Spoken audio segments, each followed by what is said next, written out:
So there's this individual, let's call him Francis, who has a penchant for dishonesty, but ironically, his fabrications pave his way to fortune. Pies, this is juicy NetNymph.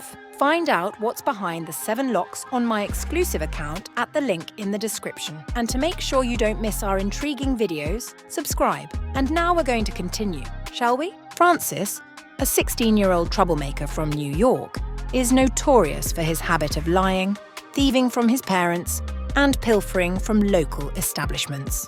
One fateful day, Francis's deceit leads him into the hands of the law for forgery, resulting in his arrest. After being bailed out, he embarks on another spree of criminal activities, culminating in the theft of a car and his subsequent escape to California. However, his stint in the Golden State is short-lived as he is apprehended and extradited back to New York, where a slew of warrants await him.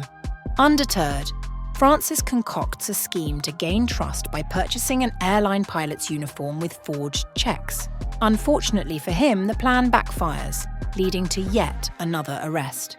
Sentenced to a 2-year term, Francis emerges from prison at the age of 19, only to find himself back in custody a month later in Boston for repeat offences. His cycle of misconduct persists, as evidenced by subsequent arrests and incarcerations. At 20, Francis exploits his pilot uniform to swindle free flights, but his criminal endeavours eventually catch up with him, resulting in arrests both domestically and abroad. Despite numerous setbacks, Francis continues his fraudulent activities, even after serving time in jail. In a surprising turn, around the age of 27, Francis appears to show signs of reform by starting an anti-fraud consulting venture. However, his newfound legitimacy is marred by the fabrication of elaborate tales, including posing as a pediatrician and a lawyer, So I worked for a year as chief resident of a hospital, which captivate audiences and propel him to media stardom.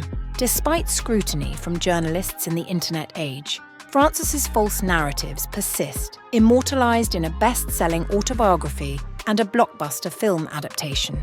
Even as his deception is exposed, he remains steadfast in his fraudulent endeavors, continuing to run his anti-fraud company and deliver speeches to eager audiences.